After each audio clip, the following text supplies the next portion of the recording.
As we embark on this journey of knowledge exchange and idea sharing, I am pleased to announce that the insights and responses provided by our esteemed speakers will be captured and compiled into a comprehensive white paper. This document will serve as a valuable resource and will be integrated into the framework of the Declaration of Science and Climate Literacy for Latin America and the Caribbean. Our goal is to build on the foundation of this declaration, ensuring that it continues to evolve and address the most important pressing challenges and opportunities in science literacy today. Thank you, all of you, for being here. We are really honored to have you. And we look forward to the engaging discussions and faithful collaboration that will emerge from this meeting. Together, we can make a lasting impact on the future of science literacy. Let us begin. As the first part of this annual meeting, I will kindly ask each one of our distinguished speakers to introduce briefly about yourselves, so all of the members of this meeting can know more about you. I will kindly call your name, and then please you can introduce yourselves. Dr. Tim, please, you are the first one.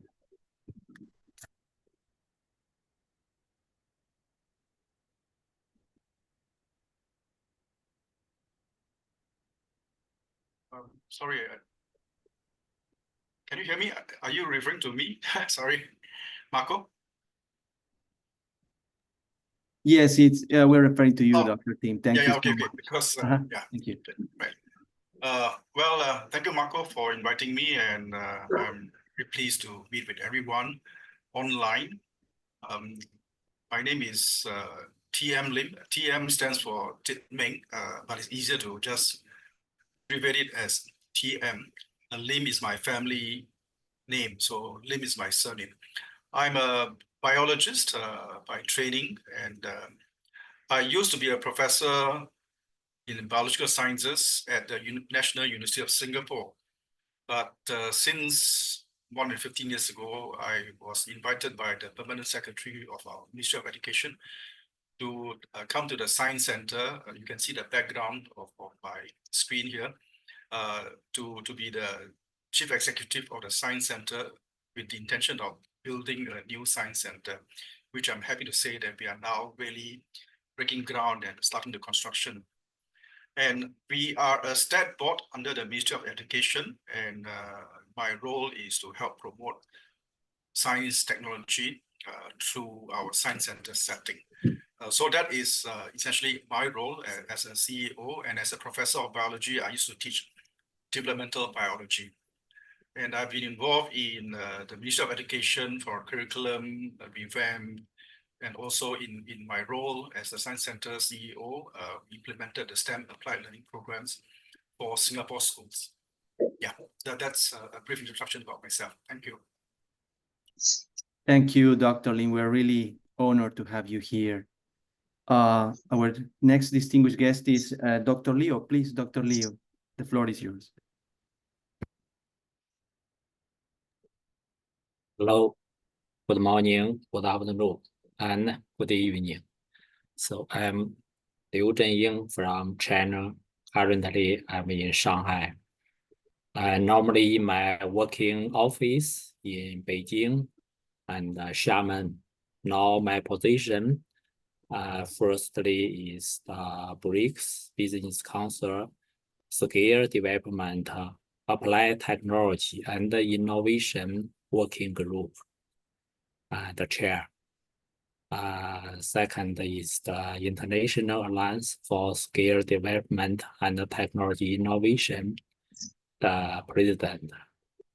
And the third is the BRICS Academy of Scale Development and Technology Innovation, the chair. Thank you, and nice to meet you, everybody. Thank you. Thank you, Dr. Leo. We're really honored to have you here. Our next distinguished guest is Dr. Hashmi from Pakistan. Dr. Hashmi, the floor is yours. Hi everyone, it's Dr. Imran Hashmi from Pakistan. I am working with National University of Sciences and Technology. My major field is environmental sciences. I am usually working on microbiological related aspects, on antibiotics, on pesticides, on integrated constructed wetland, on drinking water and other environmental related issues. So as far as the program is concerned, we at the NUST University are offering undergrad program and master's program and PhD program in environmental sciences and environmental engineering. So as far as the student strength is concerned, it's around more than 400 students, including the research students also. So we have very state-of-the-art laboratories. My work is mostly related to the laboratory-related aspects. So I am looking forward within this particular opportunity with everyone to be working collectively and looking forward to work with everyone. The new direction that I am working currently is the fish toxicology and the microplastic. So looking forward for a fruitful discussion for the today's session. Thank you, please. Thank you, Dr. Hashmi. We're also honored to have you here with us today. Our next distinguished speaker is Magister Gonzalo Montoya. Hello, everyone. Good morning.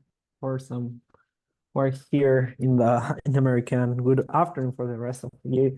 I'm an architect and also an urban designer working as a professor at the National University of Rosario in Argentina, and also I've been teaching at Harvard GS Graduate School of Design, and currently working for the municipality of Rosario, revising the urban plan and making cities more resilient and more adaptable to climate change. That's my main topic. So thank you for the invitation, and I'm glad to be here. Thank you, Magister Montoya. Thank you. We are really honored to have you here. Our next distinguished guest is Dr. Mario Cabral from Timor-Leste. Welcome.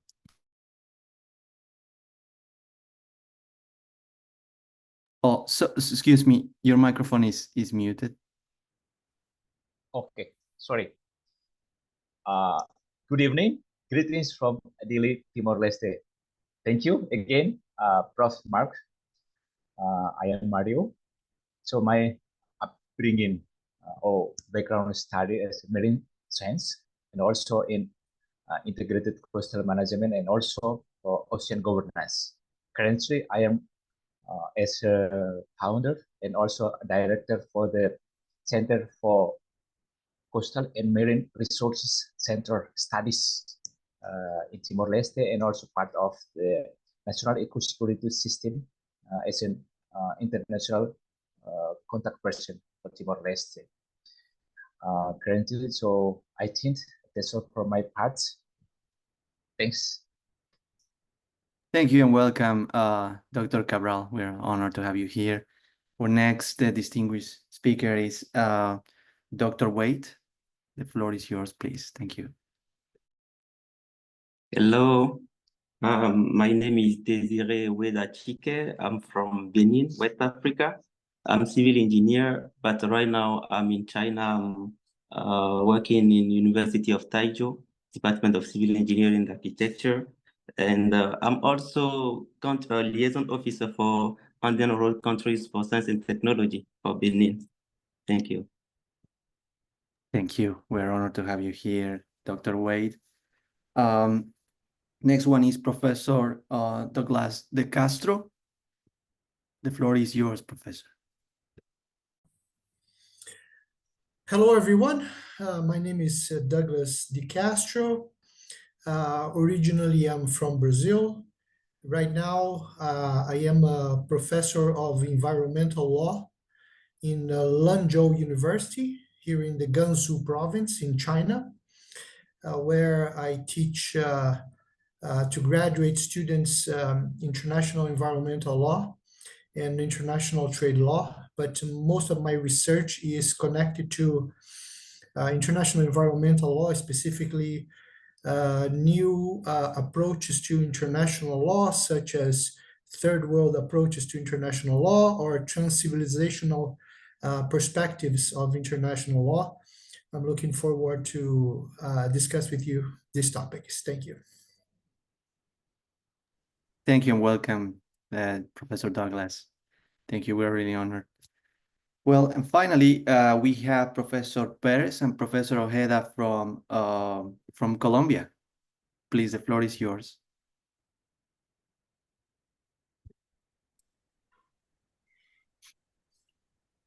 Un saludo muy cordial para todos desde Colombia. José Gabriel It's a Pérez, great honor to desde la be with Universidad you Central from del Valle Colombia, del Cauca. Hoy from desde Unión Bolivia, Central cuando del estamos Cauca. presentes en At this el moment, we're in 24º Bolivia Congreso in Intercontinental a de Second Desarrollo. International De Congress. aquí generamos nuestra From participación here, muy we're complacida de generating estar con our ustedes. presentation, and we're pleasure to be with you. Ocasión también de estar con ustedes I'm really desde el happy Centro to be with you Internacional de Ciencia Verde para from the el Medio International Oriente y el Green Caribe. Science Center for Gusto. Latin America and the Estamos en Caribbean. compañía del profesor Cristian Cuero, que desde We're Colombia joined nos by está colaborando como siempre Professor lo ha hecho. Cristian Cuero, who is speaking in Esperamos this que este sea moment. un evento And excelente como we're siempre lo looking ha sido forward to having an para excellent todos. event from Y here. éxitos. Muchas And thank you gracias. very much for everything. Best success. Bienvenidos, profesores Ojeda y Pérez. Es también un grato honor tenerlos aquí. We are really pleased to have you here. For all of you who want to hear the translation into English, you can select the at the bottom. You have the globe with the title of interpretation, and you can select English. That's how we can hear the professors from Colombia during their intervention. Thank you so much. Okay. Well, without further ado, let us go into the most important part of our meeting. We're going to start by discussing the current state and the impact of science literacy. We will start by with Dr. Tim Lim, please. Could you kindly share your insights on the current state of STEM education in Singapore and how the STEM applied learning programs have impacted students' engagement and understanding of science? Yes, thank you. And I must first state that Singapore has long been depending on science and technology to make our country viable. We just celebrated our 59th National Day just last weekend. And I want to quote my former Prime Minister, said during our 50th anniversary that Singapore needs strong STEM capabilities to be what we should be, a vibrant, exciting, advanced society. And ever since we became independent, science education was always top in our agenda. And STEM education remains critical for our students' personal development, as well as to enable a future workforce that is ready for the ever-changing landscape in the very competitive, innovation-based economy. And the Ministry of Education in Singapore oversees the school curriculum from age 7 all the way to 18 years old. And in recent time, they even oversees preschools. And even as young as primary school kids, even before going to formal education, STEM concept is already put into our learning curriculum. So we are very good in classroom education. And you may know that Singapore, in terms of science performance and mathematics performance in the international benchmarks, such as the TIMSS and the PISA, have always been ranked quite high. However, we face this this situation that is like in many countries, the interest and strong foundational competencies in general education do not translate to a high uptake of STEM options at the university level and also sort of in terms of career. So we have a dilemma. We are good in science. Students love to learn STEMs, but when coming to select for universities and also career, they are somehow attracted to so-called the more glamorous kind of work, better pay, better salary, better image. And because of this, our government, Ministry of Education, have decided that we should really bring STEM applied learning to the classroom in a very structured and purposeful manner. So in the year of 2014-2015, our then Minister for Education, who is now our Deputy Prime Minister of Singapore, as well as the chairman of our National Research Foundation, when he was Minister for Education, he already foresaw and he wanted STEM education to be put in a stronger emphasis. And we at the Science Center was tasked to help the Ministry of Education to roll out what we call the STEM applied learning programs. And this program started in 72 secondary schools. And now we expand to include 62 primary schools. In other words, the main bulk of our Singapore schools under the government ministry have got STEM applied learning programs in one way or another. So we've been running this for well, more than 10 years already, coming to 15 years or so. And this STEM applied learning program have served to nurture the joy of learning, because we want the way we teach STEM applied learning to be very engaging. And importantly, the STEM applied learning program in our school is aligned to a real world context. We want the students to be responsive to the real world scenario. So real world application is very important in the context. It's not theory based, it's really looking at the challenges, especially with regards to the UN SDGs, from climate to energy to water to food, transportation, and so on and so forth. And we also want to use these STEM applied learning programs to promote connections so that students can see what they learn in terms of applying to solve economical needs, societal needs, environmental needs, as well as connecting to the other aspects of life, because STEM alone cannot solve problems. You need to add on to other dimensions. So this STEM applied learning program has got this very interesting mix of joy in learning, real world relevance, and connections to scenarios. So this is how we do it. And the students learn it, and the outcome was they have positive impression of what STEM is. And they all say that they can see the relevance of them in the future, studying STEM and hopefully become a STEM professional to help build a better Singapore. Yeah. Thank you for your answer. Certainly there is a lot of ideas and interesting approaches that we can take from that.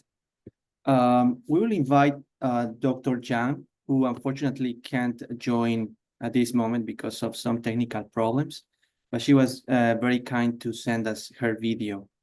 The question we asked her is, Dr. Zhang, given your extensive experience in science writing and popular science assessment, what strategies do you recommend for making scientific information more accessible and engaging to the general public? And this is what she said.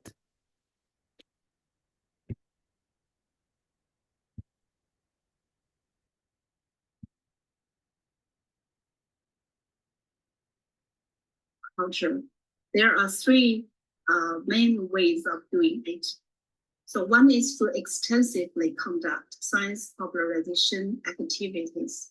We should call on the government ministries, research institutions, universities, companies, elementary and middle school, science and technology museums, and science community to organize the inclusive, public-oriented, and routine science popularization activities to the public. So these activities should focusing on the topics and themes related to science and technology and innovation that are closely related to the sustainable development goals. So these efforts should also help bring science closer to the public, to spark curiosity and interest in science and technology among the general public, especially the younger generation, and provide lifelong learning opportunity for all. The second is to capitalize the role of media in science popularization. So especially facilitating exchange and cooperation in science communication between the scientific community and the media. So we can enhance the science popularization skill of our media professionals, increase the exposure on scientific accuracy and impartiality of the science-related topics in the press and so. The third method is to foster constructive interactions between the scientific community and the general public. So to achieve this goal, we should call on research institutions, universities, science popularization venues to establish platform and mechanisms for scientists to hold dialogues and interactions with the public to address the public scientific concerns and doubts. Thank you so much for your answer, Dr. Zhang. Let us continue now with Dr. Liu. As the chairman of the China chapter of BRICS Business Council Skills Development, what initiatives are you leading to promote science and technology education among BRICS countries? Okay, thank you. So under the BRICS business mechanism, and now we have 6 deliverables to promoting this cooperation among the BRICS and Belt and Road country. Firstly, we already set up a BRICS standardization working committee for technology and skills, and formulate some of the technology and skill standard around the digital and AI and this area. And secondly, we carry out cooperation on the future skill training base and establish and jointly training academy with BRICS country and cultivate the talents. And the third, we establish a mechanism for the holding the BRICS auditorium of skill development and technology innovation. Number 4 is cultivate with the competition. We from 2017 and continuously carry out the BRICS the competition of the skill development and the technology innovation. The number 5, we promote the construction of the BRICS Academy and the BRICS Resource Service Central. Number 6, we continue to developing the international alliance of skill development. Currently, we are establishing the BRICS Plus, the international alliance for science and technology innovation.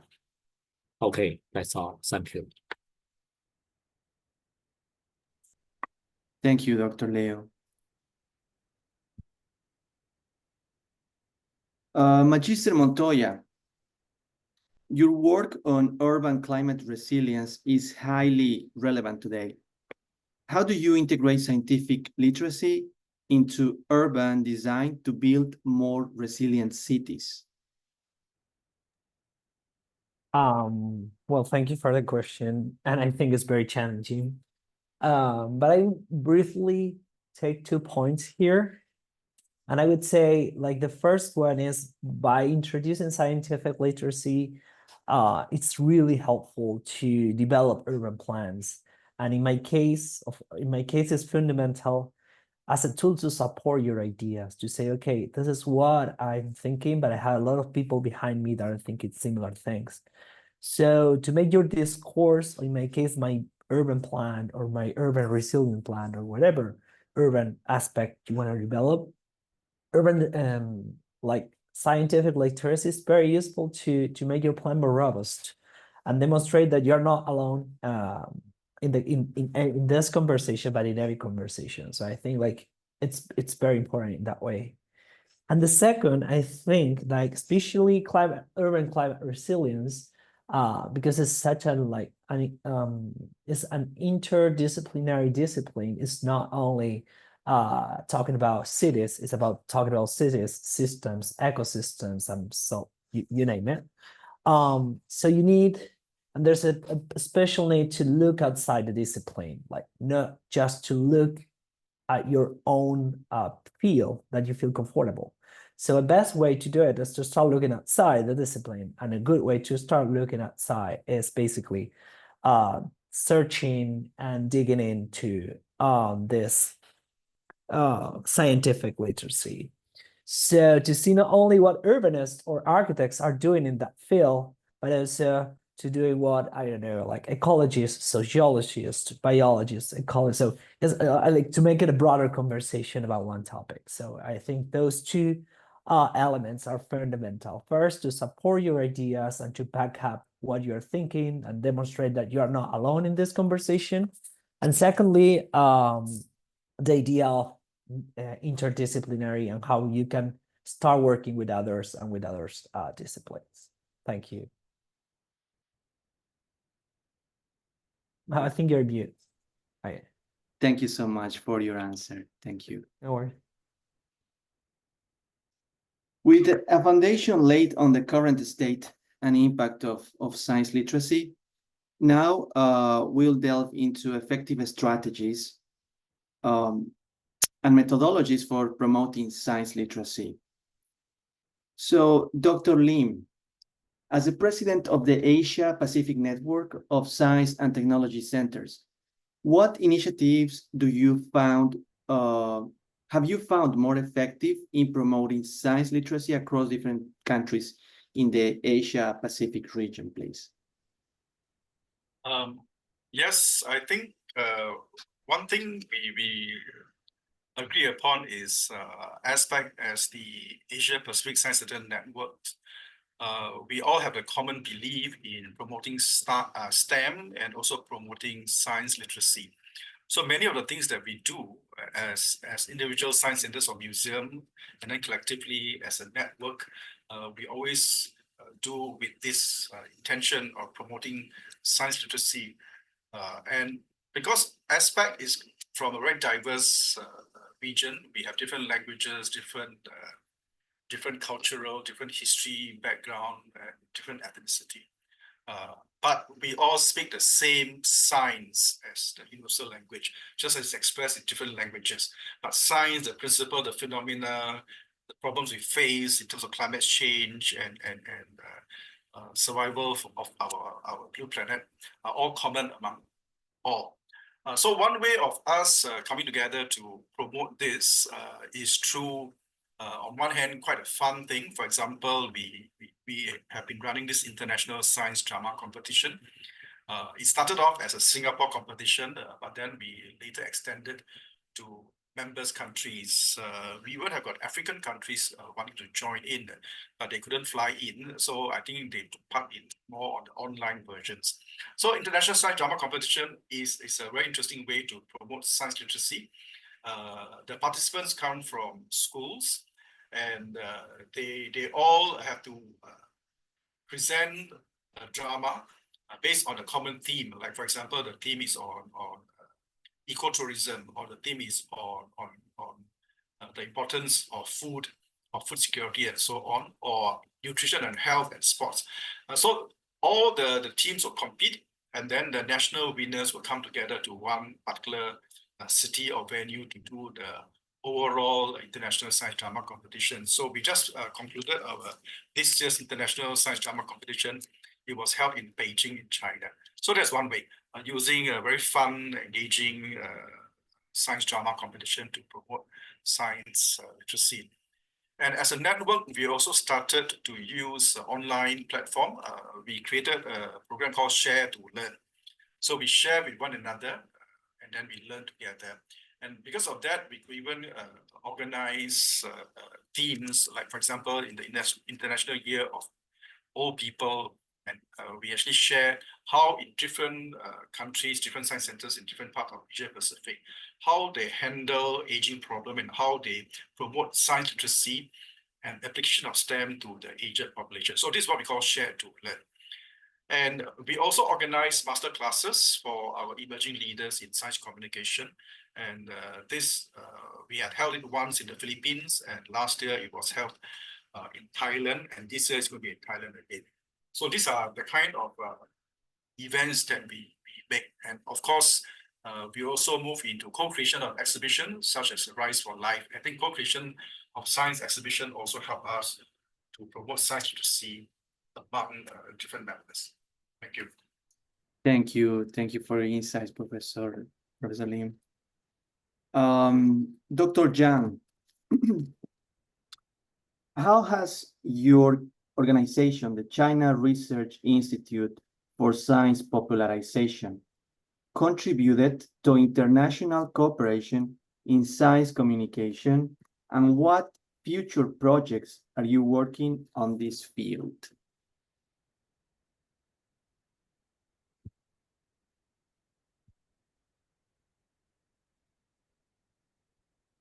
Science writing and how to assess large-scale science popularization event, such as the national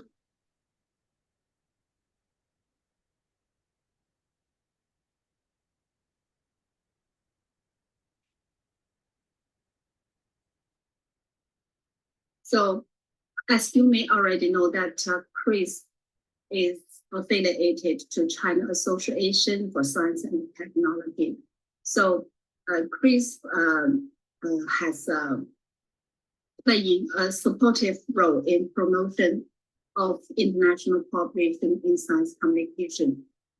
So over the past years, CRIS has been very actively conducting academic exchanges and cooperation with peers from different countries through co-editing books, academic personnel exchange, organizing academic symposiums, and establishing international organizations. So I would like to take this opportunity to introduce the World Conference on Science Literacy and the World Organization for Science Literacy. Two major projects initiated past dedicated to improve the global science literacy. So I would like to, in 2019, CAST initiate the World Conference on Science Literacy to promote global exchange and cooperation in science communication, improving public science literacy. Since then, the WCSL has been held annually for the past 6 years and led to the establishment of the World Organization for Science Literacy. So the also aims to foster positive interaction between society and science, narrowing the gap in science literacy and promoting universal benefit and fairness. Currently, also bring together over 40 influential organizations from 25 countries dedicated to public science literacy.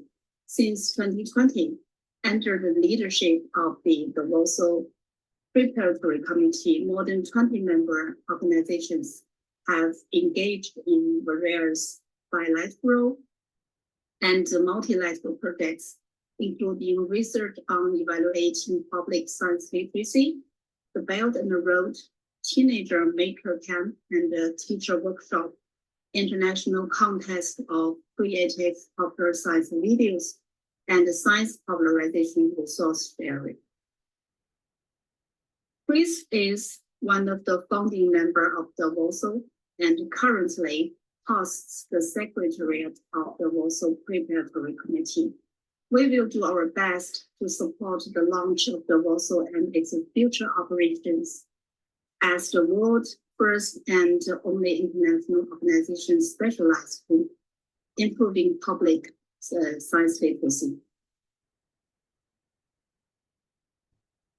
Thank you for your response, Dr. Zhang. Dr. Leo, can you share some successful examples of skill development programs that have significantly improved science literacy in the Belt and Road and the BRICS regions? Thank you. Okay, so in the BRICS and the Belt Road, among these countries, we have successfully implemented a series and skill development and technology innovation projects that have significantly improved scientific literacy in this region. For example, the Belt Road and the BRICS skill development and technology innovation auditory have been held for the 25 times since 2022, with more than 20 countries and totally more than 216,000 participants through these regular forums, seminar, and special conference, and conducted theoretically and the seminars and skill training through virtual or physically this classroom and workshop. And secondly, for the BRICS skill, the BRICS the competition for skill development and technology innovation, and have been successfully held for seven years since 2017, with a total of more than 300,000 participants in the competition and related the activities. The competition and such as the BRICS vocational skill competition and the future skill challenge not only test the competitor the scientific literacy, the level, and but also promote the inheritance and the innovation of the technology and the scale through training the camper and not only the simulating the young people's interest and in the sales for the science and the technology, and also promote the improvement of technology and skill level through the competition practice. Thank you. Thank you, Dr. Leo. Thank you so much for the answer. Dr. Hashmi, you have developed innovative educational methodologies to address key environmental issues. Can you kindly share some examples of these methodologies and their impact on student engagement and understanding of environmental science? Thank you, please. Definitely the innovative educational methodologies that we have adapted within the environmental sciences and engineering program have led us to achieve the accreditation of the undergrad environmental engineering program on the outcome-based education at level 2 for a period of 4 years, whereas our postgraduate program in the environmental sciences is ranked number 2 in Pakistan. So by adapting these innovative educational methodologies, the main pillars, which include the state-of-the-art environmental science and engineering laboratories within the institute. It also involves the students' industrial visits, which give them an idea how to work into the laboratory-based activities and the real industry-related activities. Beside this, we arrange various open houses and job fairs in which various industries, various institutions, they set up their stalls, they set up the products, which give the student the idea to prepare their synopsis so that they are able to work on those particular projects. Besides, an important aspect in Pakistan is the environmental impact assessment. So we arrange session for the students to go for public hearing. Another important aspect that has been rooted into our system during the past 2 years, actually, it is a very active internship during the summer semester. So the students, they are involved in various activities above the industry activities and the open house and the internship activities. Within the curricula, the students, they are working on the various aspects with regard to the complex engineering problems. They are working on open-ended labs.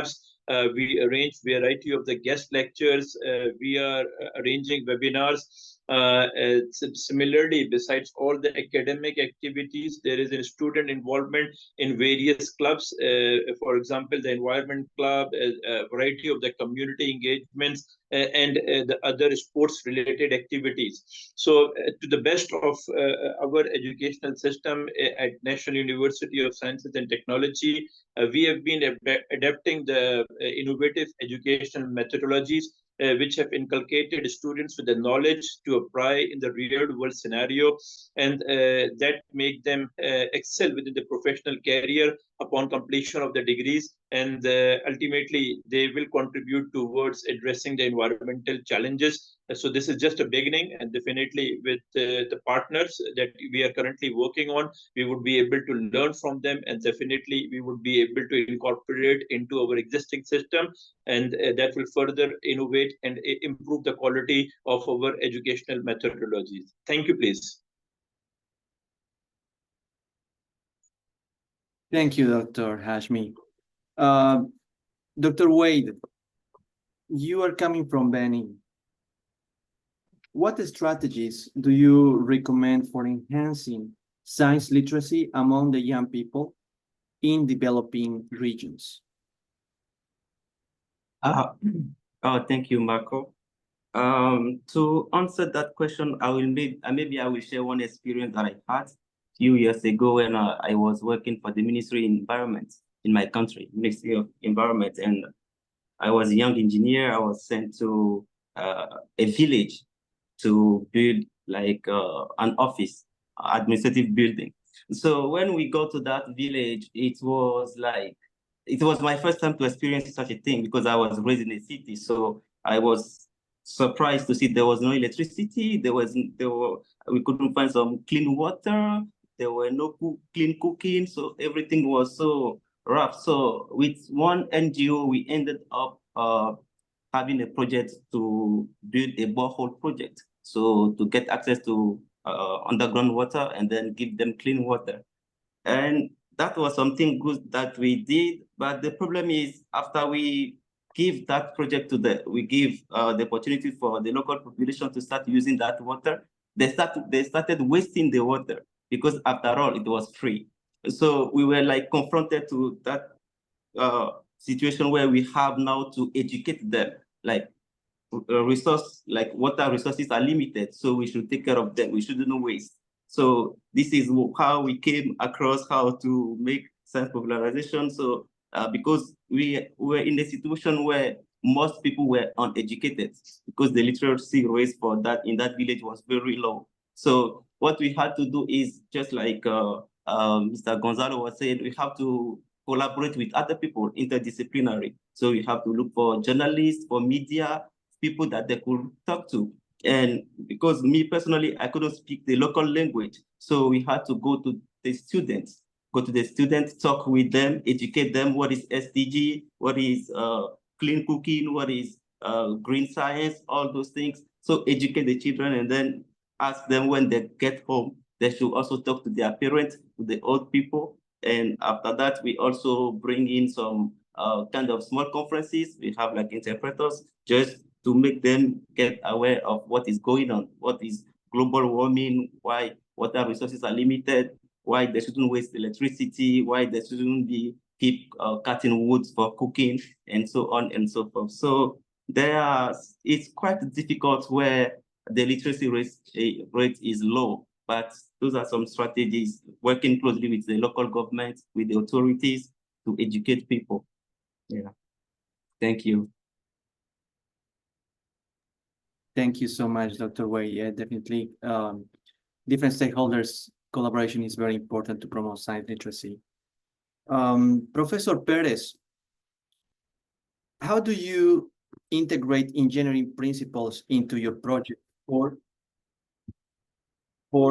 biodiversity conservation to enhance science literacy? Please, to hear his answer, we can move into the translation section, into the glove, and select the English, please. Thank you so much. The microphone, the floor is yours, Professor Perez. Thank you. Okay, integrar principios de ingeniería en proyectos de conservación de la Integrating engineering principles into biodiversity conservation and environmental protection. Una estrategia efectiva que puede aumentar el impacto y la comprensión de estos temas en la población. Scientific literacy is an effective strategy that can increase the impact and understanding of these topics among the population. It also allows for the expansion and transfer of knowledge to raise awareness and sensitize people to issues related to climate crisis.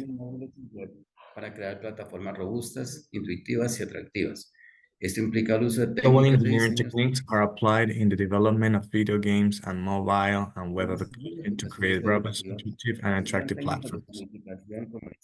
This involves using user-centered design techniques in developing educational application, gamification, techniques such as patches, rewards, levels, ranking, and challenges are employed, making learning about biodiversity and climate change fun and motivating, achieving high levels of awareness and sensitization. By developing educational materials that include mathematical techniques, infographics, images, videos, interactive manuals, and methods of communication, incorporating STEAM concept literacy and environmental care and biodiversity protection is achieved in a playful and innovative way. In the field of modeling and simulation, computational models are used to model and simulate ecosystems and the effect of climate change on them. These models can be integrated into educational applications to show interactive 3D scenarios that teach the consequences of climate change. By employing principle of augmented reality and virtual reality, immersive experiences can be created that allow users to explore habitats, see the impact of their actions in virtual environments, and interact with the system to understand environmental concepts. In the field of data science and analysis, using sensors, robots, and automated technologies to monitor environmental variables, collect and analyze data related to biodiversity and climate change, significant conclusions can be drawn in the scientific field. This includes incorporating artificial intelligence algorithms with trained models to predict changes in the ecosystem and big data techniques to manipulate large data sets to study patterns and trends in biodiversity and climate, and then disseminate knowledge to society. Sino que también fomenta sentido de responsabilidad y participación colectiva. Using action research participation methods and citizen science. Thank you so much for your intervention, Professor Perez. Well, it's interesting to see that it's very important to integrate different stakeholders in the work that we do. And I think you all have been doing pretty well with it. Today, and thanks to the collaboration of our colleagues in Bolivia, we were able to invite one of the government representatives. I will briefly introduce to him. He has prepared also a speech that he would like to deliver to all of you about his vision on the development of science literacy in Bolivia. You know, Latin America has been a region with not so big influence in the field of science literacy, but with this meeting and all the actions and all the support from all of you, we are making this possible. So I will kindly ask all of you to give us a couple of minutes to hear from the deputy, Freddy Mamani, who is he's a Bolivian educator, is also a politician. He served as president of the Chamber of Deputies from 2020 to the 2022. And also he was member of the Movement for the Socialism. He has served in several positions. And now he's with us this evening. Deputy Mamani, are you there? Can you hear us?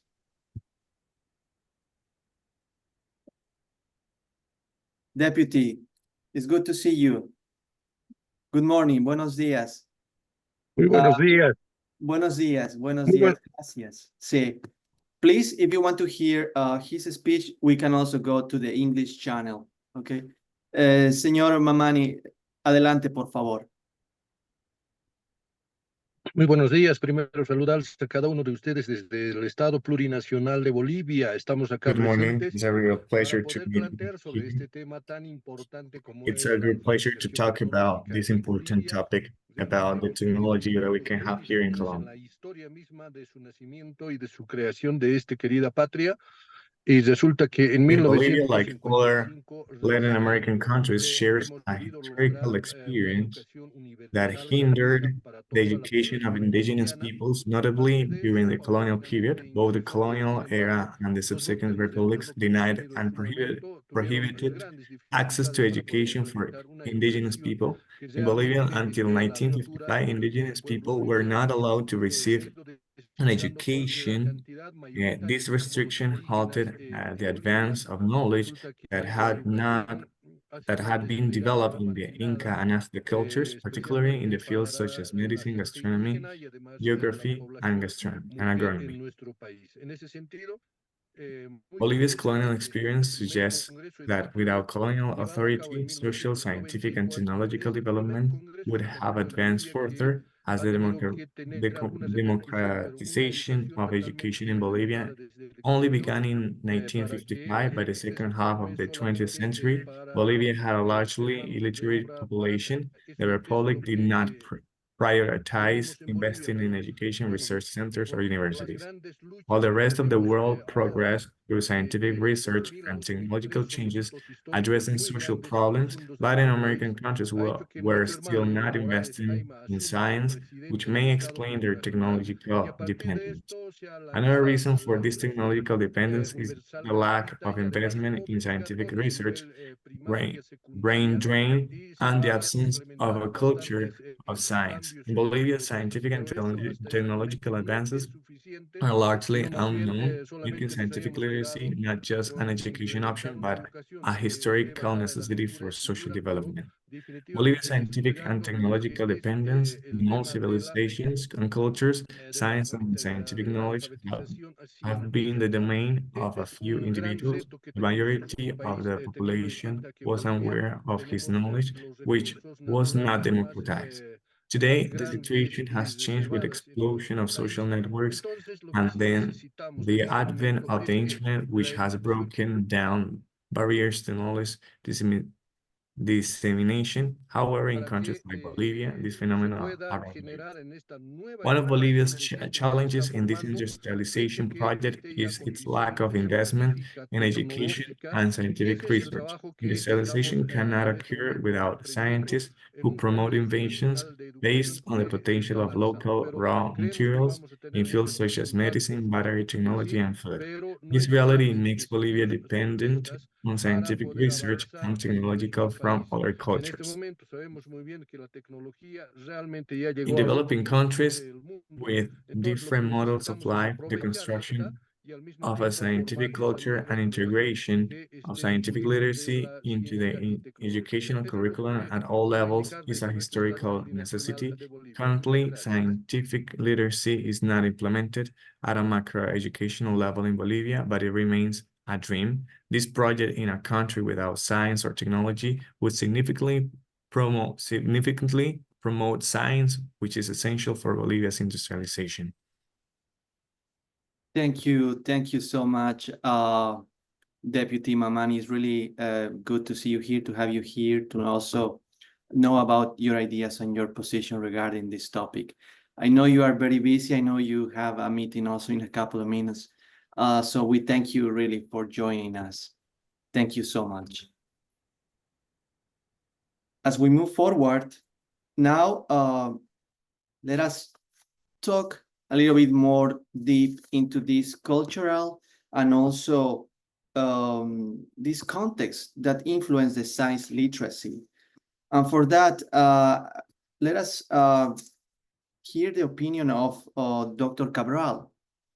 Dr. Cabral, with your extensive background in ocean governance, how do you integrate science literacy into marine conservation efforts in Timor-Leste?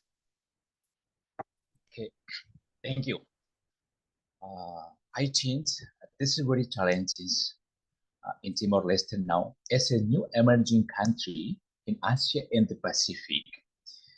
Our government, our country, just as a small island, so we call it as has been familiar as a small state, as a small country, and also as a we can say this is very challenging. Why? Because our terrestrial land is very narrow, and that's why for the future, as part of a small island developing country, and also as a coastal states, Timor-Leste very fortunate in between the big island in Indonesia as an archipelago, and also continent of Australia. For the future, just in this year, as we call it, as a 9th constitutional government since our independence in 2002. So everything is terrestrial aspect, but for now and for the future, we just also launch our national ocean policy that is more related to the blue economy. That's why, since the beginning, the science is very important for the literacy. How? Because when we understanding the science for the practice and also as a social trends in the future, the important one, how do we appreciate the coastal community for the future? Because if without the intervention, without the appreciation as a you can call as a champion for the future, for the new generation, for the future, it's very important. We have been applying some approach how to engage the coastal community, because in our coastal community there have been around 11 district municipal. So this is very challenging for the future. So out of the 13 municipalities that we have, only 11 I mean the majority. That's why for the future, the important one, how do we engage the coastal community based on the traditional knowledge? It's very important for the future. And since the beginning, we have been applying for the, sorry, I will explain. Thank you. Thank you so much. Thank you so much for intervention, Dr. Cabral. Thank you. Please, Dr. Castro, Professor Castro, how does international law intersect with science literacy? And what are the legal implications for promoting science literacy globally?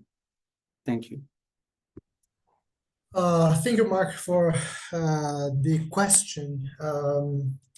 Well, I've been dealing with and trying to convey to, especially to my students, to look into international law not just as a mechanism to regulate the relations between states, but also as an object of scientific inquiry. With this regard, in a world with complexities and misinformation, science is essential to understand the concepts and processes of inquiry, thinking critically, and the ethical, legal, and social implications of science in order to achieve informed decision-making in terms of international law. In dealing with the scientific knowledge of law, I used to tell my students to frame, as Professor John Searle framed, that in science we have the brute facts, and he used the example of the snow in the Everest. There will be snow in the Everest. There's no disputation about that, the limitations of this fact. But there's also institutional facts, and he used the example of money, something created and that we put value on that. And within this framework, so students can be able to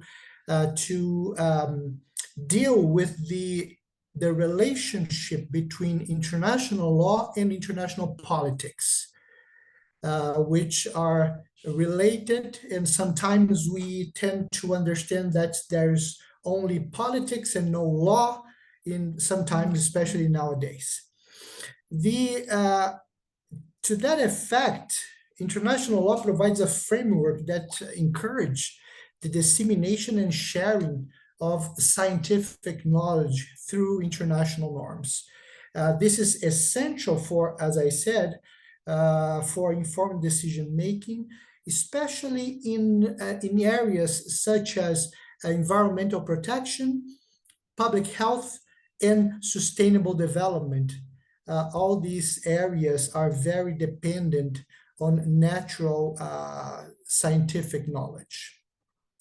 Also, the promotion of scientific literacy is often embedded in the international human rights law, where the right of education in the Article 26 of the Universal Declaration of Human Rights includes the right to access scientific knowledge. Thank you. Thank you so much, Professor Douglas. Dr. Lim, how does the Science Center in Singapore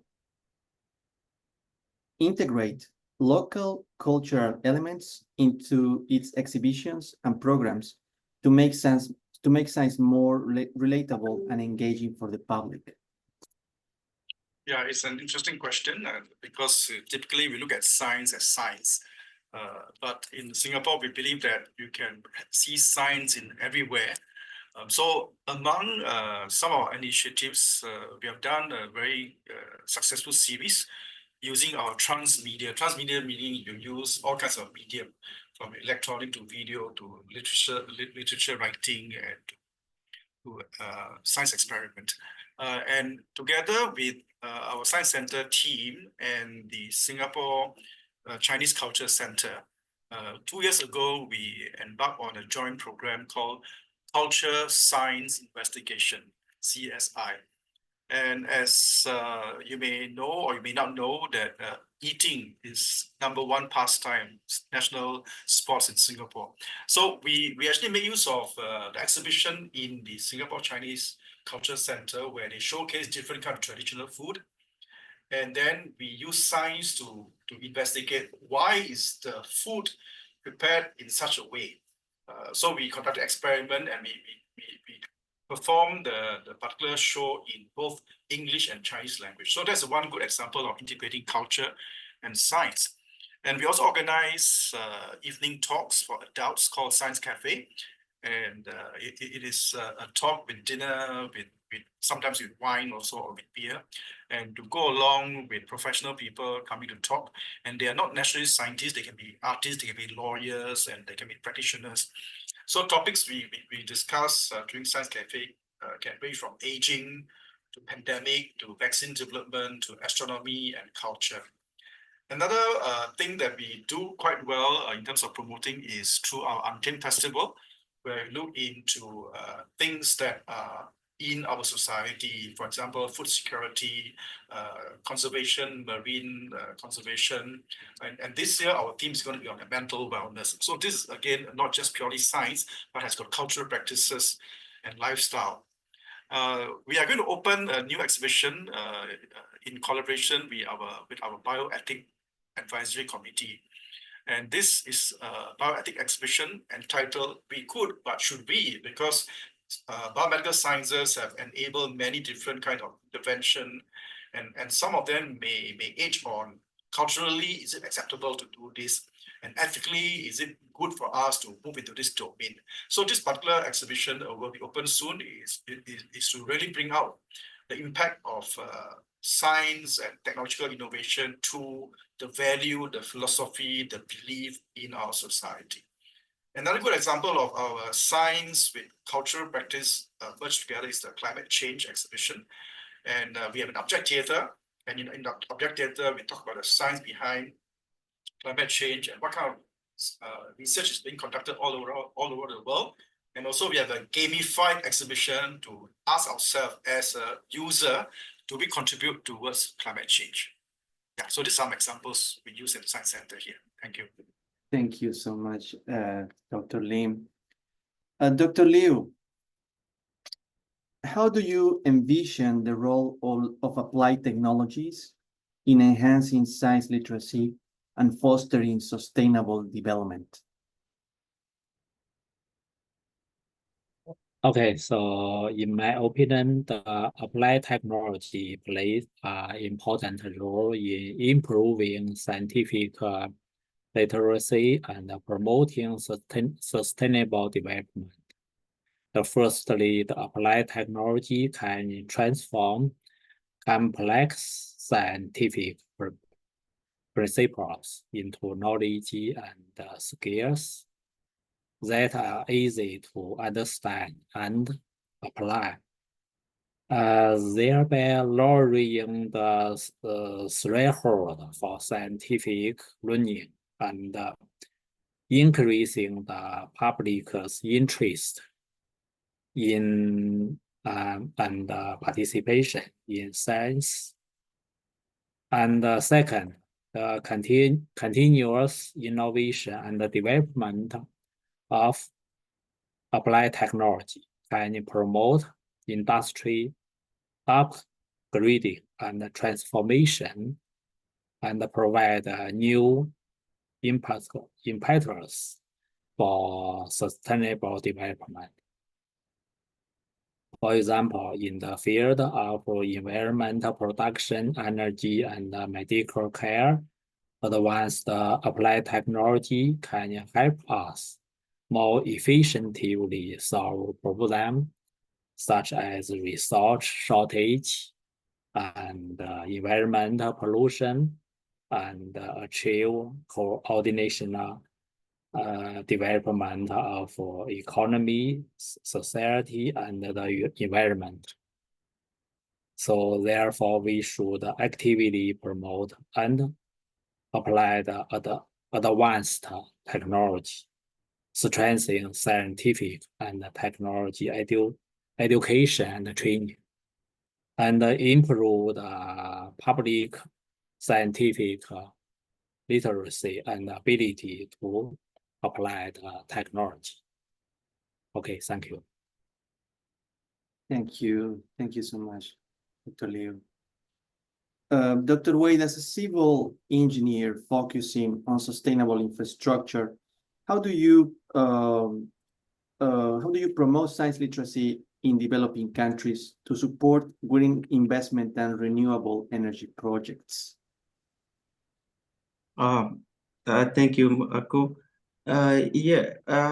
As civil engineers, we are engaged in a variety of activities, designing, constructing, maintenance of infrastructures, and so on. So what we do to promote science literacy is like for our students, we try to make them understand that the urgency of the debate that is going on concerning climate change, concerning green infrastructure, and so on. So what we practically do is for some of my courses, what I do is like I ask my students, I give them a final project, and then I ask them to work with people from other disciplines. So when they are doing their design, they have to work with people from environment science, people from other majors, so that when they are doing the project, they are aware of the consequence of the design that they are doing.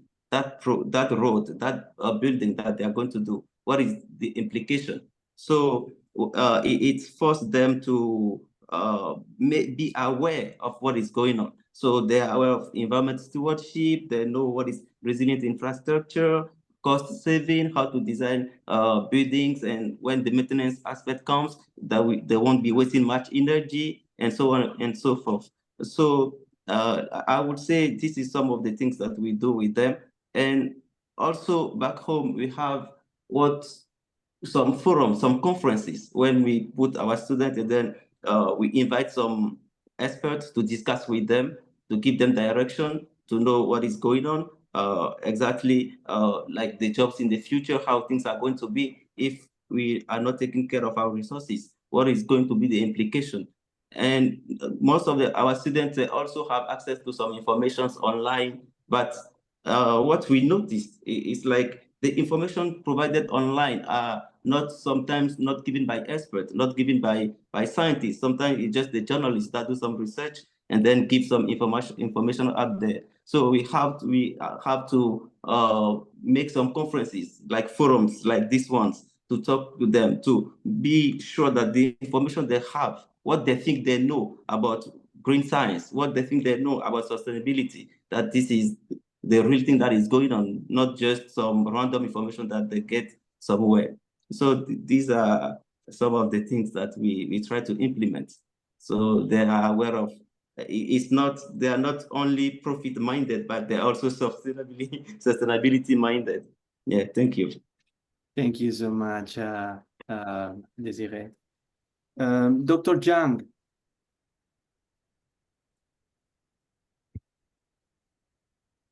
Could you elaborate on the importance of science literacy in addressing global challenges such as climate change, and how your organization is working towards this goal?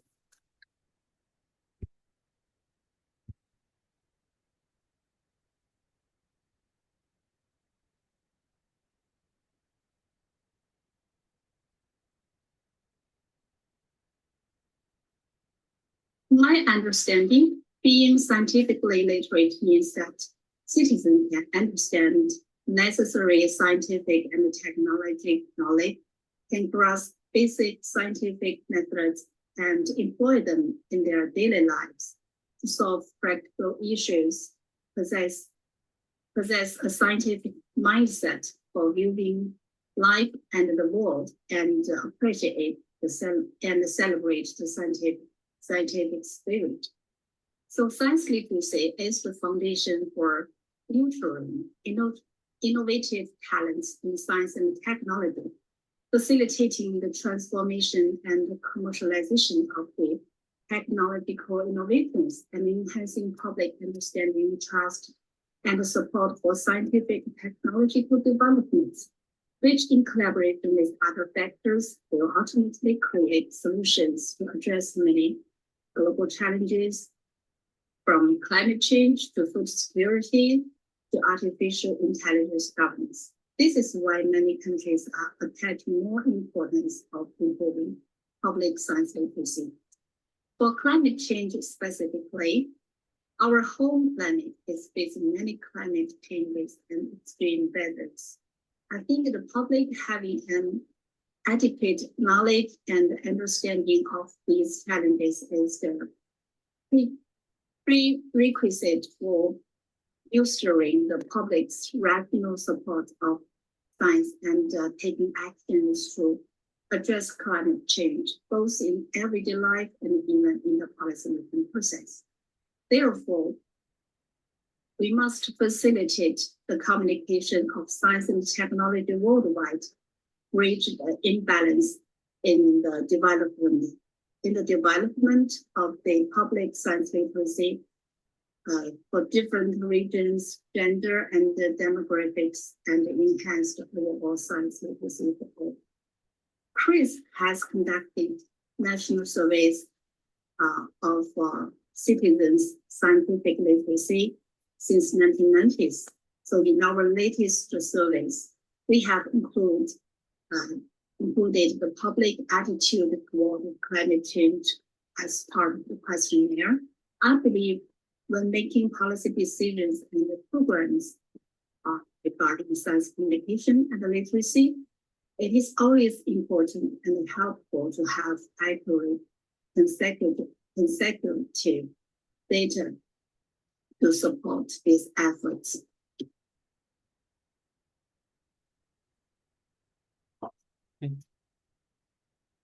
Thank you, Dr. Zhang, for your intervention. Professor Hashmi, considering your commitment to both academic research and teaching, what do you see as the future direction for environmental education and research? How can educational institutions better prepare students to tackle challenges, especially environmental challenges?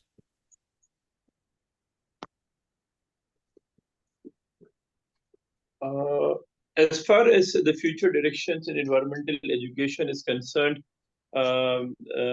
this is a very serious point, and the government institutions, they are addressing the key environmental issues within the community, and these includes the follow-up of the Sustainable Development Goals, and that is mainly related to the provision of the clean water, management of the wastewater, proper disposal of the solid waste, then again looking towards the green economy and taking initiatives such as plantation of the trees, addressing the noise pollution, the air pollution, the vehicles, mobility, and the industrial pollution.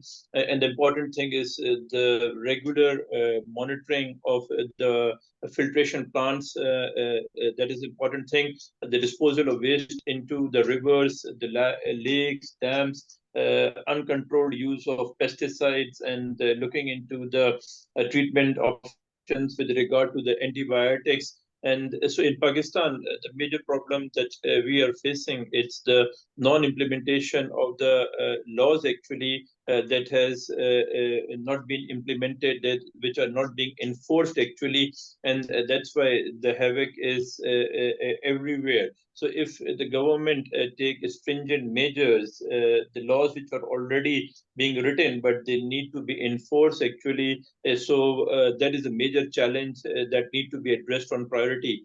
As far as the educational institutions are concerned, we are developing methods. We are training the students both in the lab and in the field to address these challenges by giving them lab scale, bench scale, laboratory scale, pilot scale at times, and maybe with the support of the funding agencies, we are able to maybe select one community as a model village to provide them the basic sanitation facilities or the provision of the clean water. So there are success stories within Pakistan as far as the individual or the international and the non-governmental organizations work is concerned. But again, these success stories, they need to be upscaled by the government, so in order to provide a more better activity towards the community, and again in the form of this incentive, maybe spin-off companies, so that need to be looked into. And yes, the challenges as far as the community is concerned, they are at large, and until and unless the government does not put focus on those particular problems, it's a big challenge. So yes, this is maybe somewhat the future direction in Pakistan. Thank you, please. Thank you, Dr. Hashmi. Magister Montoya, what are the key challenges you face in promoting science literacy in urban planning, and how do you overcome them? Well, I think it's a very interesting question for everyone. Specifically in urban planning and design, I would say that how we can make this information accessible to people. And I think it's also the information that we put when we write I don't know, a paper or an article about something specific. I would say how we can make a second paper, a second article, that information is accessible and more democratic to people. So, and I think that we are sometimes too focused in one group that sometimes is, as we said, a very disciplined inside the academia, but also thinking outside that group and getting into institutions that start like moving forward outside the academia. Is very interesting if we want, and I'm thinking as a policymaker or as a politician or as something that have to implement an urban plan. If you want those ideas to be legitimate by the people, we need to make that ideas accessible to people. So there's a lot of like super complex issues, super specific issues, but we have to make the effort as educators and especially as academics to make those ideas more grounded and more accessible to people. So how we can explain, I don't know, climate change to a 5-year-old children, how we can make that idea accessible for someone who is not inside this discipline. So that is very useful for the next step if you want to really design policies or if you really want to implement those ideas into the real world.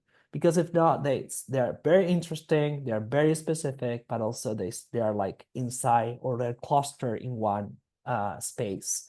So I think the main challenge today, how we can democratize those ideas, how we can make it accessible to everyone, especially the ones who are not in our field. Thank you.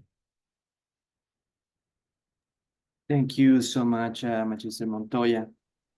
Well, after addressing these challenges and collaborations, we will now examine the role of digital resources and innovative educational approaches in advancing science literacy.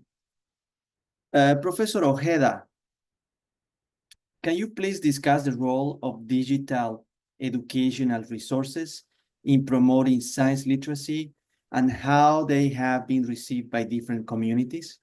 Thank you. Ok. En nuestra experiencia, los recursos educativos digitales que hemos desarrollado In our incluyen experience, the prácticas digital y educational métodos resources we have developed, han including demostrado ser educational altamente games, video games, and efectivos para interactive la workshops, have abordando proven to be alternativas highly effective in promoting scientific literacy, planificadas, particularly in addressing lúdicos, topics like the facilitar la climate comprensión de crisis temas and biodiversity.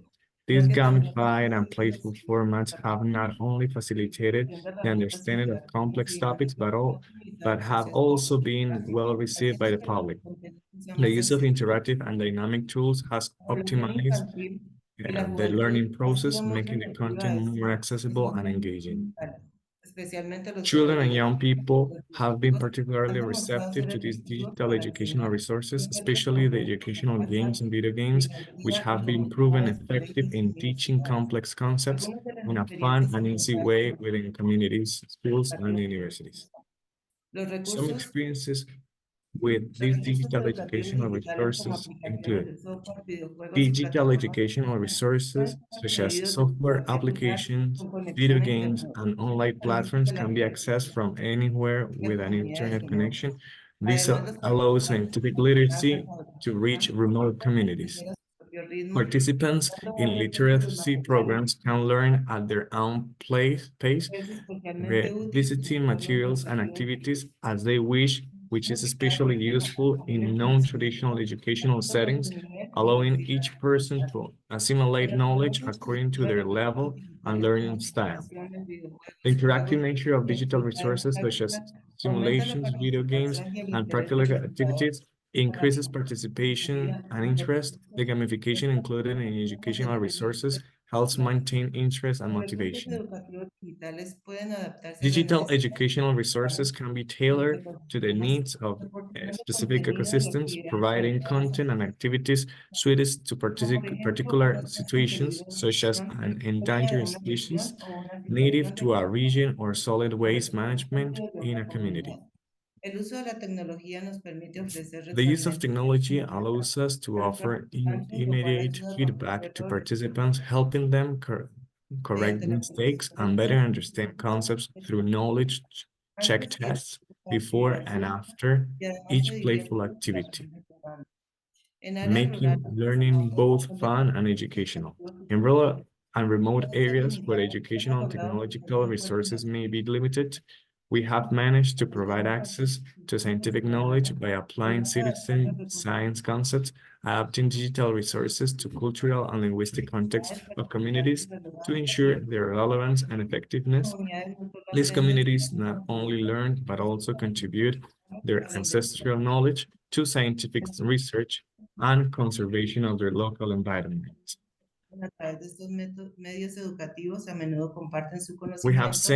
We have seen how children who learn through these educational methods often share their knowledge with friends, family, and the community, broadening an educational impact. Thank you, Professor Ojeda, for your participation. The next question goes to Dr. Cabral. Can you share some experiences with the Blue and Green Island Integrated Program and its impact on science literacy and sustainable coastal management, please? Thank you.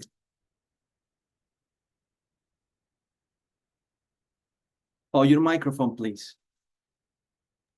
Oh, thank you very much. So when we are talking about the Blue Green Island Integrated Program, it's more related to the idea of nature-based solutions. How do we integrate the landscape from the upland to the lowland in the coastal area?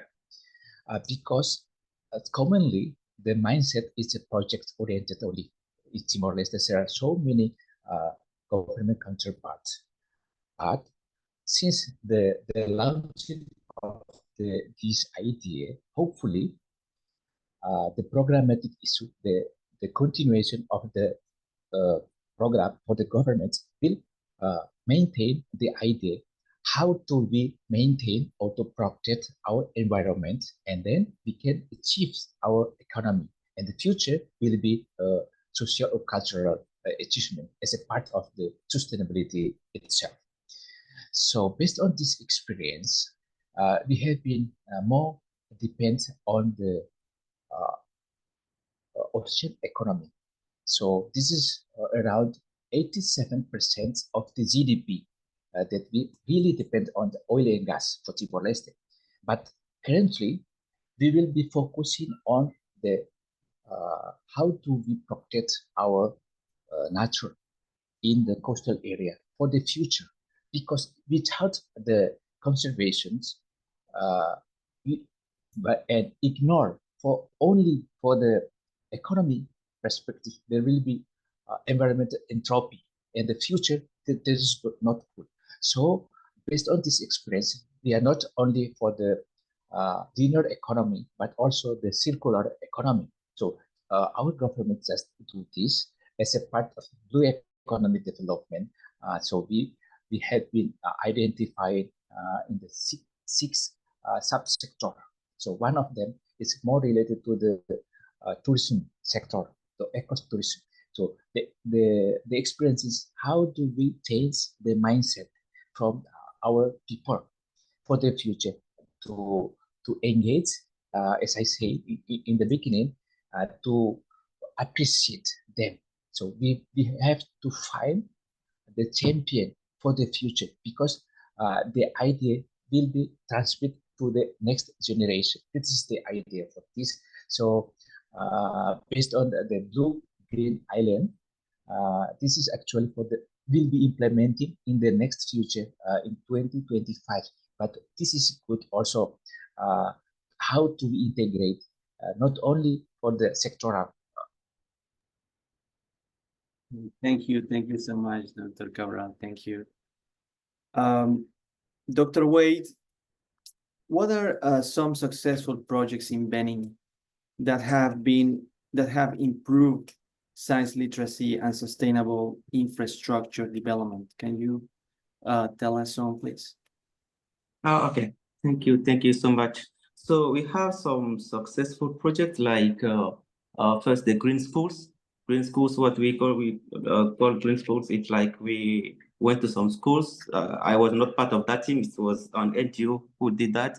They went to some schools and then promote like green gardens. So what they mean by that is like they encourage the students, those who are like in primary school, to build some garden, teach them the process, like planting trees, taking care of the tree, even harvesting, all that. So the student can get familiar with the process of nurturing and how to take care of the environment and all. And to encourage them, they did like competition. So which team has the best garden after some months, and they compare, they are the champions, and those kind of projects get the student like involved with what we are calling science. What is science? Because what we realize is like in our schools, some students, for example, a student majoring in English, because we are French speakers, a student majoring in English has no interest at all, like in science. So they feel like they have nothing to do with science. They are not interested.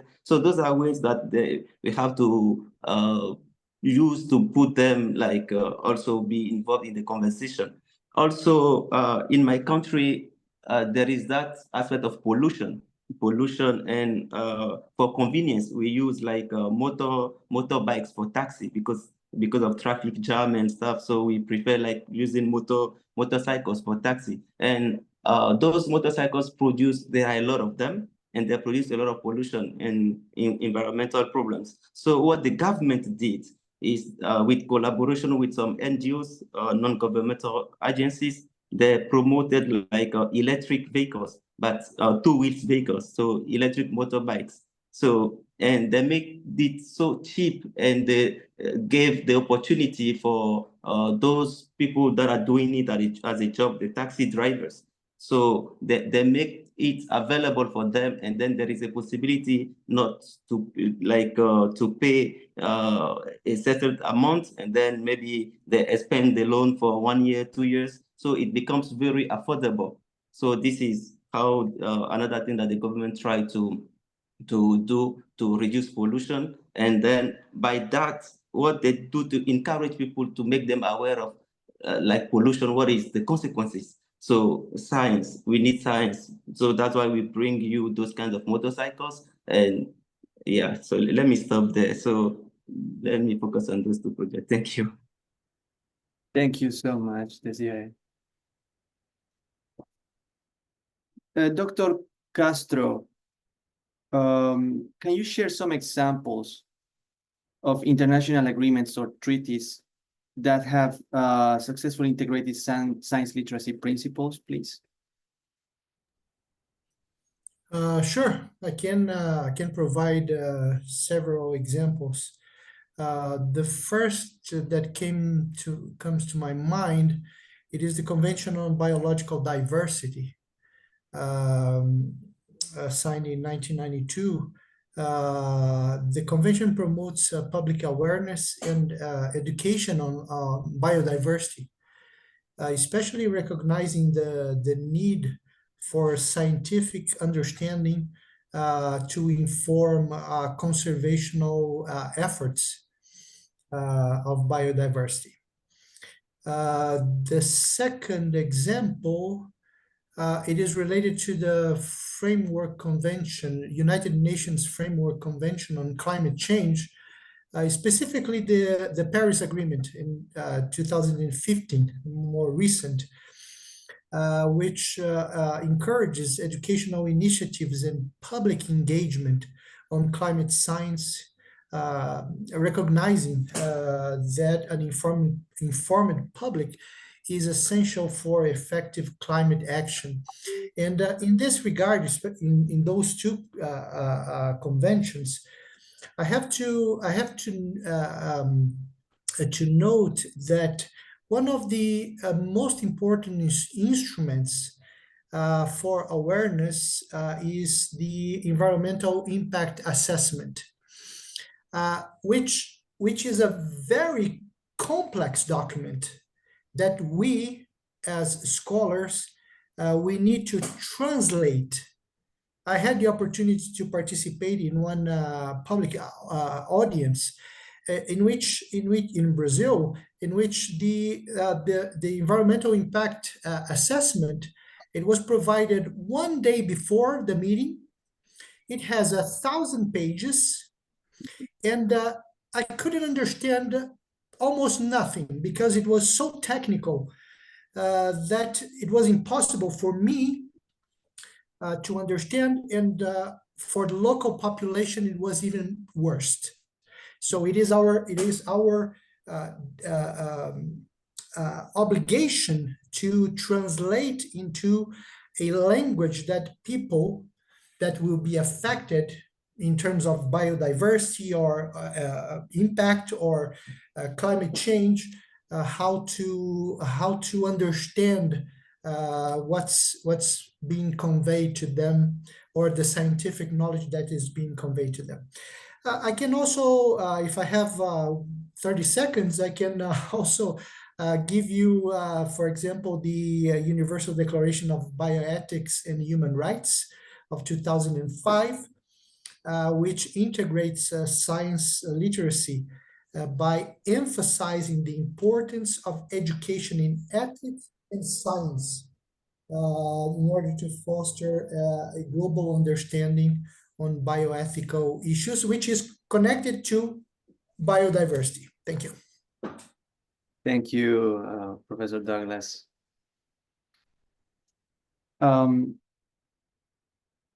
Professor Perez,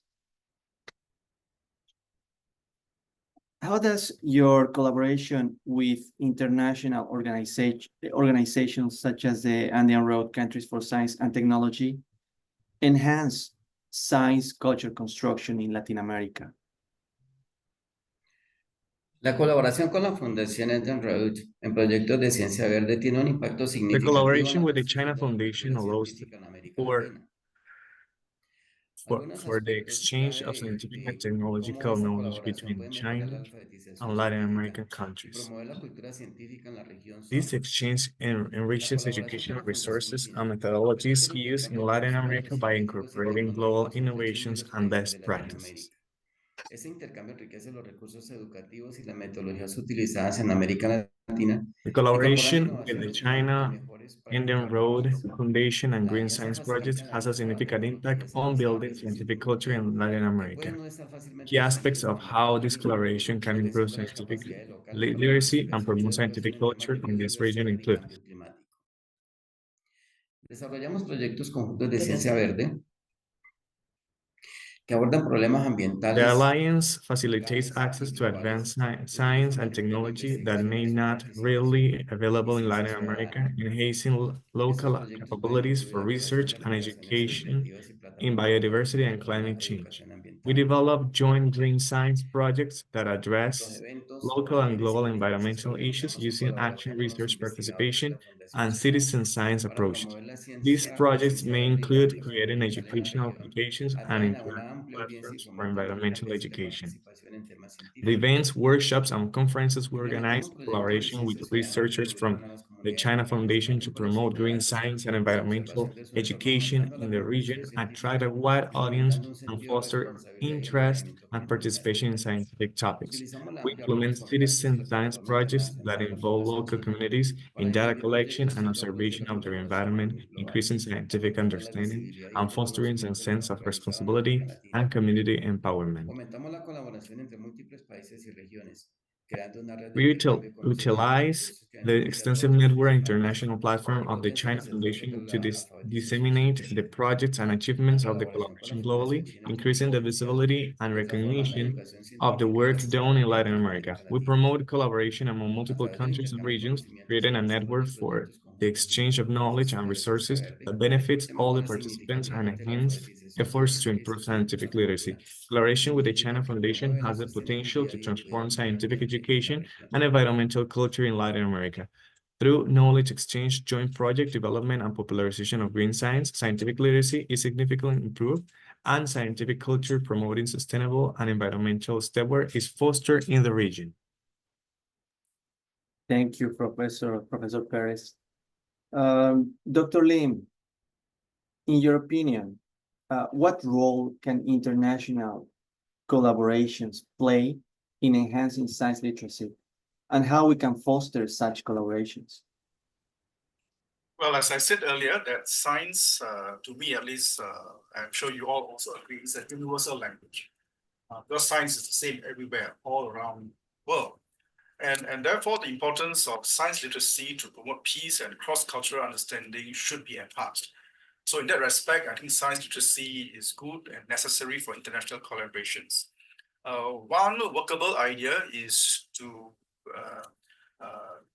enable interested parties. It could be within the region, or it could be even on the opposite side of the world, to commit to co-organizing and host interesting science talk show, simple ones, not big scales. Things that can identify with the local culture and context, and also resonate with whoever target audience that we want to work with. And using digital platforms, transmedia, we can integrate, we can use a green screen effect to superimpose, let's say, some happening in Singapore, or some happening in Latin America or different parts of the world. And I think that can be done. We have tried this out with the Philippines, Science and Singapore, and the Mining Museum of Philippines. We have done it before. And now with AI, it is also quite easy to do language translation. You can actually just dub over with your native language. So as long as the science is the same, the expression can be in your native language. And the other aspect is to recognize the power of STEM to address complex issues and to, in a way, serve to address towards the UN SDG, the Sustainability Development Goals. And one effective way is probably through youth engagement and encourage the young people to work in collaboration with the other counterpart outside of their countries. We have tried to work within ASEAN. The ASEAN STEM Alive is one of such things. We bring ASEAN students come to Singapore, and then we prototype and solve problems that are relevant to different parts of the ASEAN countries. And some years ago, the Japanese Science Center Miraikan also created a program called Happiness on Earth, engaging young students to imagine what happiness is like on planet Earth. And all the schools will put in their ideas, and the top ones from the different parts of the world will then congregate and go to Miraikan and then do a presentation on the signature globe. If you have been to Japanese Miraikan, they have a very big globe, and they project all the students' work onto that. Another one is to work with multinational corporations as well as foundations that believe in the power of STEM to help build a better world for all of us. So come to mind foundations such as such as the WWF. I know the WWF is active in different parts of the world, and we in Science Center Singapore, we work with MGen Foundation. They promote STEM education, especially for girls. Intel also has got very good support for promoting science literacy and also enhancing STEM learning. So these are some good agencies for us to consider, which can be internationally collaborating with one another. Thank you.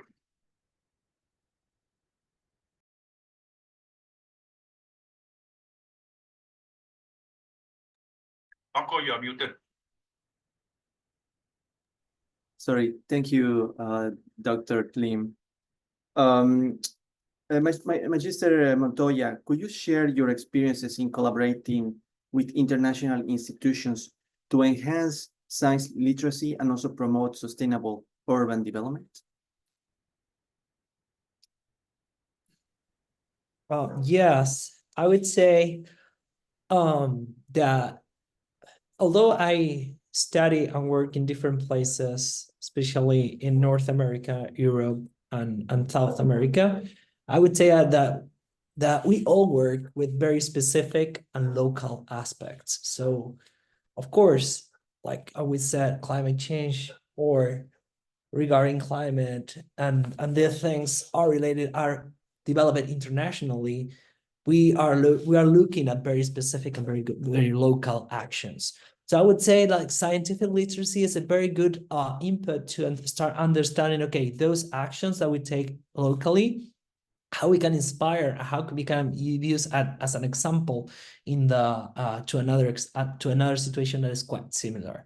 So it's fundamental to start looking outside and to use the literacy as a way to prove and as a way to think productively about how others are working with the same things, but with a really local, with an extremely local characteristic. So I would say our challenge there is how we can adapt those answers or those research to our extremely local situation, and that's one of the most important thing, because if not, we are trying to apply something, for example, is from, I don't know, trying to apply something from is accurate and okay in the United States in the reality of Argentina.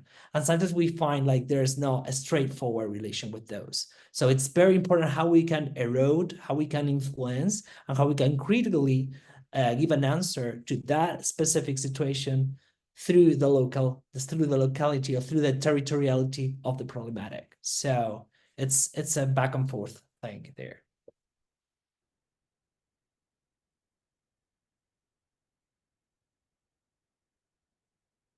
No, Margo, you're mute, I think. You're mute.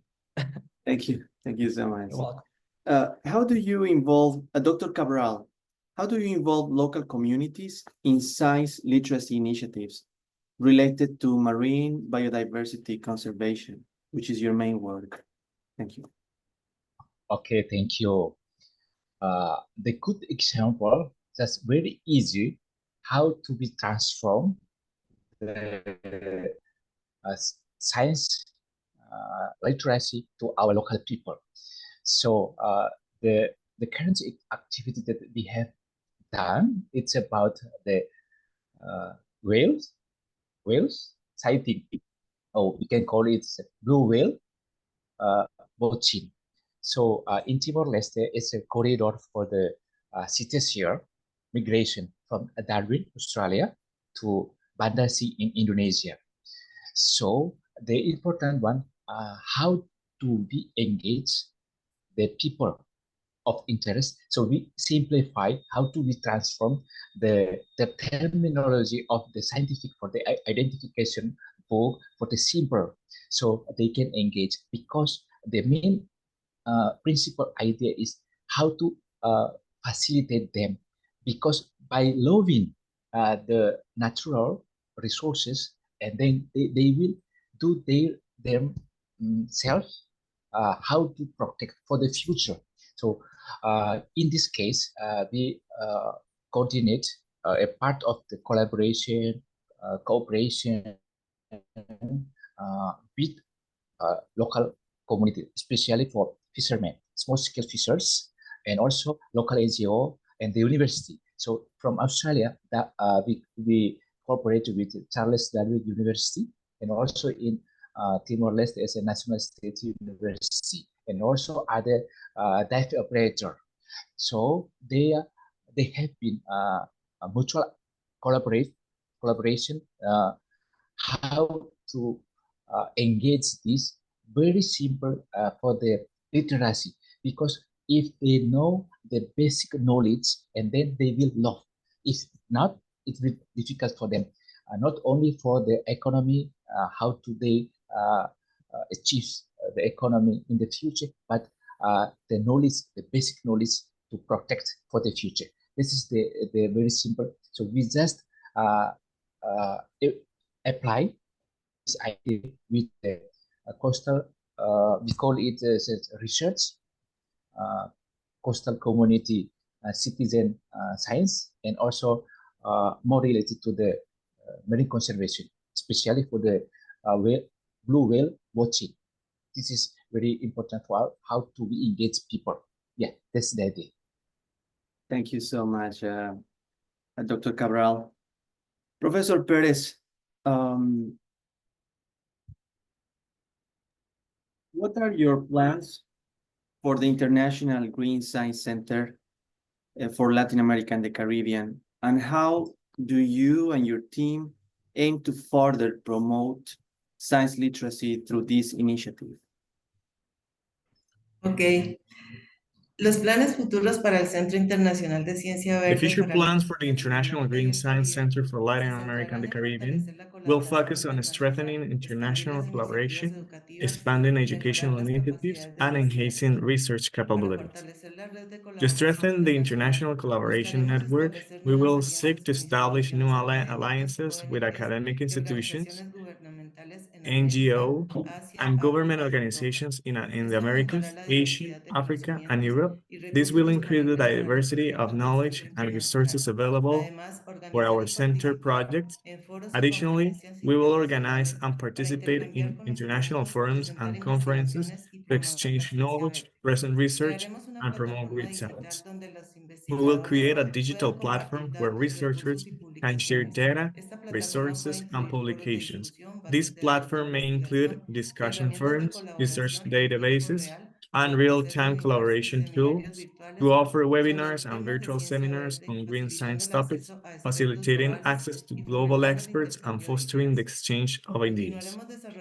We will continue to develop educational applications and interactive video games that teach about the climate crisis and biodiversity protection, incorporating technologies such as the augmented reality and virtual reality to create immersive experiences. We will encourage the development of education curricula for schools and informal educational programs for communities, ensuring that the materials are accessible and relevant to diverse audiences. We will promote research projects involving experts from different disciplines and regions, addressing environmental issues from multiple perspectives. We will seek to join international scholarship programs and research funds to support emerging scientists and innovative projects in green science. We will continue to develop citizen science projects that involve local communities and data collection and observation of their environment. This not only increases scientific literacy, but also fosters a sense of responsibility and community empowerment. We will use media and social networks to disseminate information about green science in our international center projects to increase visibility and public support. We will organize public events such as science fairs, exhibitions, and talks to attract, educate, and raise awareness among broad audience. We will develop indicators to measure the impact of our center, programs, and projects on scientific literacy and environmental culture. We will gather feedback from participants and communities to identify areas for improvement and adjust strategies accordingly. Thank you very much. Thank you so much, Professor Ojeda. Dr. Leo, what challenges do you face in promoting science literacy across diverse cultures and economic landscapes. We know that the BRICS Academy covers different nations. So how do you deal with these issues, cultural issues, how you address them? Thank you. Okay, so this really is an important question. And in the process of improving scientific literacy of BRICS country, some specific solution proposed for the challenge, and for example, for the teachers' quality and experiment equipment and platform and social support and so on. I just give some example, and the first to improve the teachers' quality, and we through the BRICS auditorium and for skill development and technology innovation. And the teachers training program, teachers are provided with the latest scientific education concept and teaching methods and technology and skill standard knowledge to improve their professional quality and teaching ability. At the same time, teachers are encouraged to participate in the international change and cooperation to broaden their horizons and enhance their international competitiveness. And second example, to improving the experimental equipment, the construction of the BRICS Future Scale International Training Base and the Joint Training Center provides BRICS country with advanced platform and experimental equipment and teachers facilities. At the same time, through the international cooperation and aid projects, necessary experimental equipment are provided to resource to poor area to improve the experiment condition of the local students faced. The third example, so through the holding the BRICS auditorium and the science exhibition and the BRICS competition, we can raise the awareness and the attention of society and the families to scientific and education, and jointly create a social environment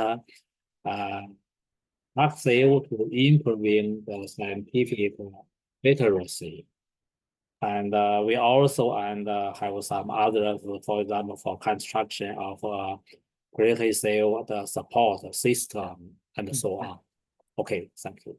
Thank you so much, Dr. Liu Jin. Due to time issues, probably we're gonna kindly ask two more speakers, guest speakers, please, distinguished speakers, and then we might close this meeting. I'm kindly also reminding that all this information, all this feedback is very inspirational for all of us to compile this white paper based on your experiences, ideas, suggestions, and above all, this desire to make this global science community. So I'm gonna ask, please, Professor Douglas de Castro, how do you see the role of international economic law in fostering science literacy and sustainable development? Well, international economic law is a very arid sub-area of international law. But let's, in terms of science literacy, we can observe, regardless the trade wars and all the trade conflicts between the countries, especially nowadays, China and the United States.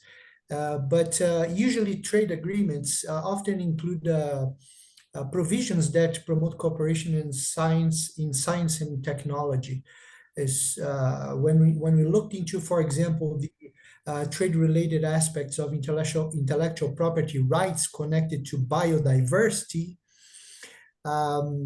scientific knowledge in terms of sharing the benefits according to the Cartagena Protocol. It's essential in the way the information is conveyed to local stakeholders is very important. So the shared benefits of biodiversity can be implemented. So science literacy then helps to this knowledge sharing. And when we looked into sustainable development, the World Trade Organization agreements can support sustainable development by encouraging the dissemination of green technologies.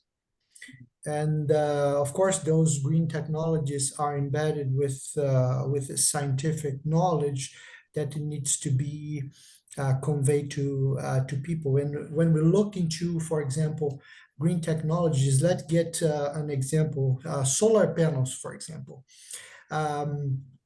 Solar panels is the price has dropped significantly because of the production in China. Of course, this raises other issues related to trade. For example, the complaints about overcapacity in the US and in the European Union, and the possibility of raising tariffs on solar panels produced in China. So it is, you see how we need to translate this to people, or in other words, we have solar panels that will help with renewable energies, but on the other hand, there's trade issues. So it is a balance of information and scientific knowledge that we need to convey. Thank you. Thank you so much. And finally, Dr. Hashmi, how have your collaborations with local and international universities contributed to advancing your research on environmental issues? Can you provide, and we finish with this question, please, can you provide some insights into the benefits and also the challenges of these international partnerships? Thank you. Thank you, Marco. Definitely. I have been into a number of the projects and supervising the master's and the PhD students in joint collaboration within countries like USA, South Korea, Mexico, Qatar, UK, Canada, etc. So definitely these collaborations, they have been very beneficial in terms of giving me the opportunity to further strengthen my labs with regard to the parameters which were not initially present in my lab.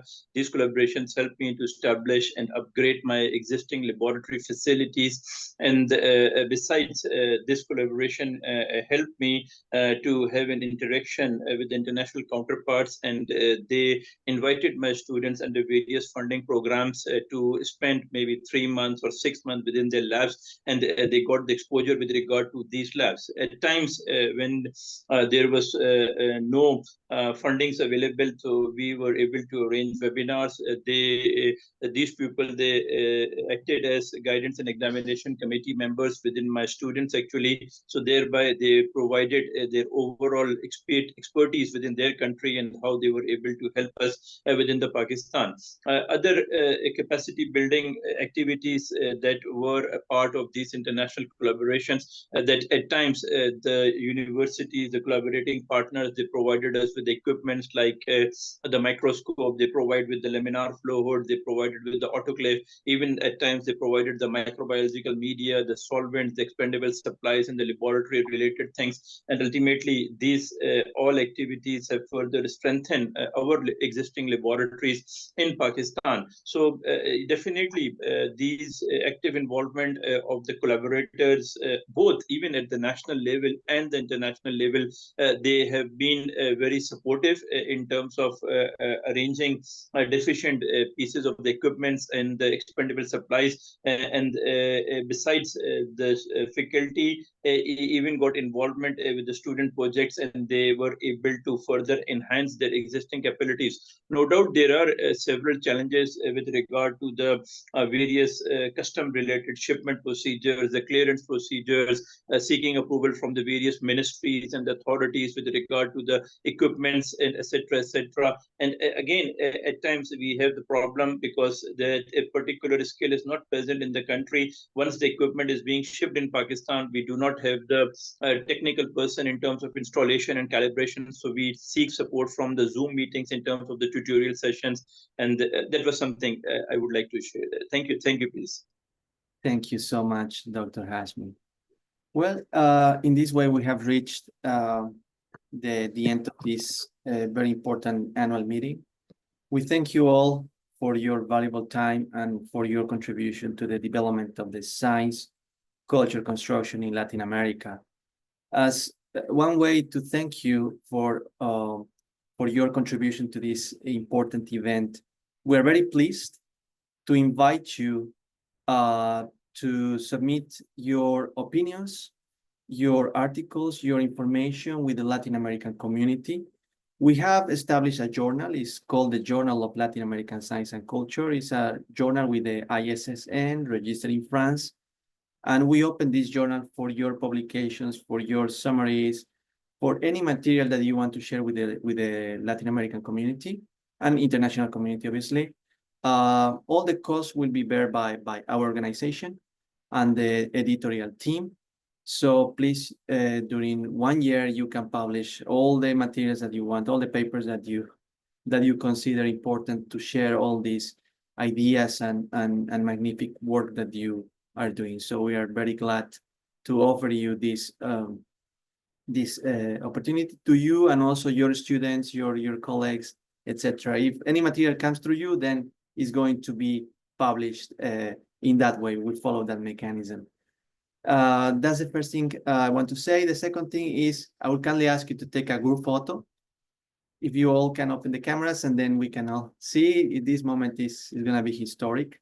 So we will record it for the future. Okay, 3, 2, 1. Okay, thank you. Excellent. Thank you so much. It has been a very informative night. A lot of experience that we're going to register, to write about. We'll send you the white paper in the following 2 weeks for your review and also for your okay. And then we will keep in touch for future activities. Thank you all and stay fine. Thank you. Thank you. Thank you. Thank you. Thank you, Marco. Thank you, everybody. Thank you. Thank you. Bye. Bye. Muchas gracias.